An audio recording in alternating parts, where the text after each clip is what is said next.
So from this point, so what's the reason why I equate this one? Because most of, if you want to get the auxiliary equation, auxiliary is meaning you will have the roots. So just represent r as roots.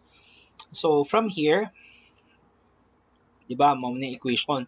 So if you have r, so if you simply the how many prime or how many derivative you need, you represent it by how many times you will derive that one. The power becomes pila ni kabuok na siya the derivative.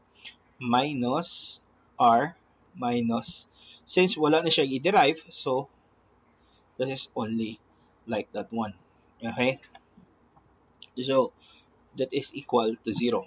So from this, we could now factor it out. So factor ni mo ni. So again, your this one is equivalent to r squared. This one equivalent to r. This one, since wala ni siya gi-derive, so wala. Gikuha lang nato ang ihang constant. Okay. So from here, we need to factor this one. So the factor of this one is the r minus 3 and r plus 2. Since when you multiply it, r times r, that is r squared, r times 2, that is 2r, negative 3 times r is negative 3r, so 2r minus 3r, that is minus r. Negative 3 times 2, that is positive 6. So therefore, this will be your roots. So your roots, okay, so you have r minus 3 equals 0 and r plus 2 equals 0. So therefore, your roots are 3 and negative 2, right? That is 3 and negative 2. So as what I've written here, that is 3 and negative 2. So this is the way. So therefore, your general solution, di ba? It's, so therefore, your general solution as stated here is, since your roots are different, okay, equal and real, so these are unequal and real. But yes, it is unequal and real. But how will we know that the given equation is the case number one? So if the equation will satisfy this condition. So I've written it here, okay, which is this one, dapat greater than to 0. So atong equation, okay, atong equation,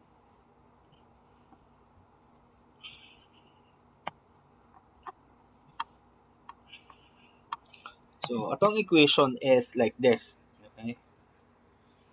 So atong equation is y double prime minus y1 minus 6y equals 0. So if you could look above in theorem number 1 and 2, so that's why it is related. So therefore, this one looks like this, right? So your A is the constant value beside your y double prime. Your B is the constant value beside your y prime. And your C is the constant value beside your y. Therefore, in this case, our A, okay, therefore A here is 1. Our B here is equal to negative 1. And our C is equal to negative 6. Nga no? If you could see, they are all positive. Therefore, the constant will carry the sign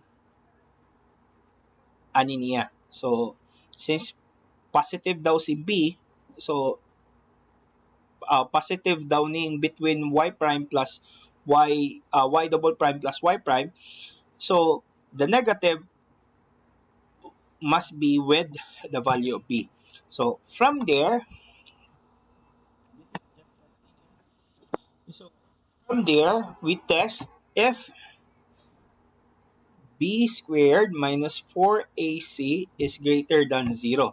This is to test whether it is case number 1. So if it is case number 1, then we will use this general solution. I-substitute lang nato si R1 o si R2. So, what is RB? That is negative 1 squared minus 4 times A times negative 6 greater than 0. So, negative 1 times negative 1, that is 1. Or negative 1 squared, that is 1. So, that is 4 times negative 6 greater than 0. So, you have 1. Negative times negative, that is positive. That is 24, right? Greater than 0. So, that is 25, which is true, greater than 0. Therefore, it passes the test that it satisfies case number 1. Since it satisfies the case number 1, and we know the root 1 is equal to, ang root 1 nato is 3, and root 2 nato is negative 2. Therefore, the general solution of order n is y is equal to c sub 1 pila ka roots. So, start the first root. So, c sub 1. Then, we substitute a raised to the power of r1, that is 3. So, r1 is 3, x plus second root, c sub 2. E again, raised to the power of negative 2x. Therefore, this is your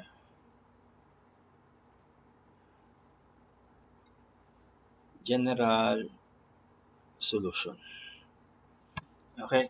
So, sir, asa man ni? Usually sa rectangular examples ni siya magamit ninyo sa mga strings. So, kanya magduwa, maghulahop, di ba? So, magamit ni siya. So, sorry, nathulap ka ng skipping rope, sorry. So, mga strings, nga na, vibrating strings. So, mostly makitaan ninyo ni siya. Okay?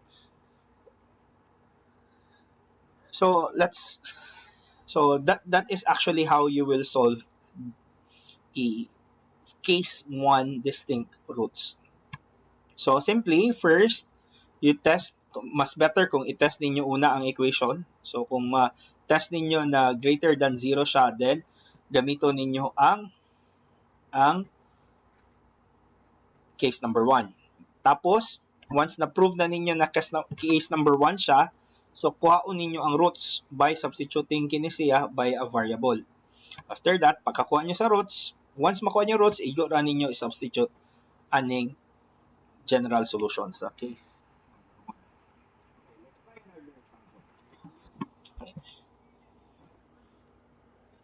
Let me delete that one.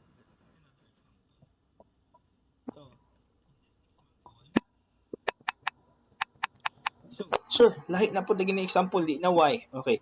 Some books use this one. So, let's try example, let's try example number 2. So, some books have this example, d squared y minus 2dy minus 3y equals 0. So, kana. But, the process is still the same.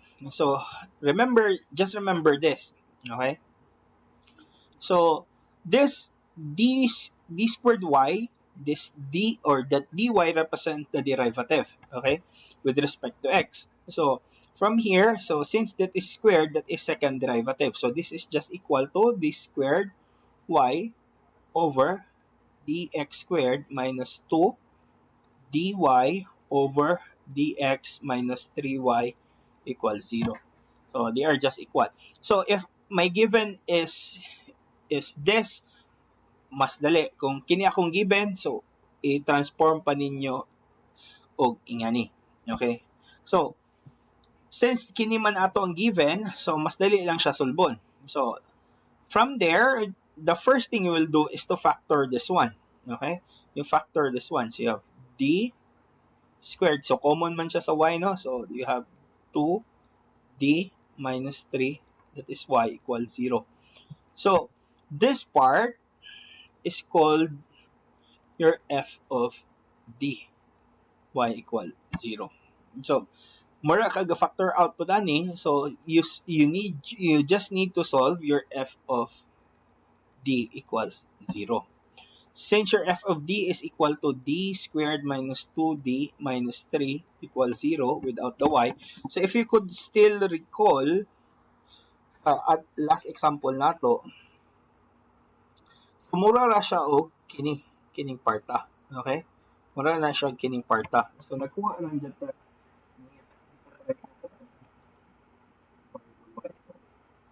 Wala. Ang auxiliary equation. Kuha lang ta sa iyang auxiliary equation. So, kini, mag-convert na ta. So, from here, naman tay, ano no, kini, nakuha man nanto, no? So, from that, we'll convert that one to auxiliary equation. Okay. So, again, sa ingon nako ang uban mo gamit og R, ang uban mo gamit og M. Okay? Bisag asay gamiton ninyo, ana.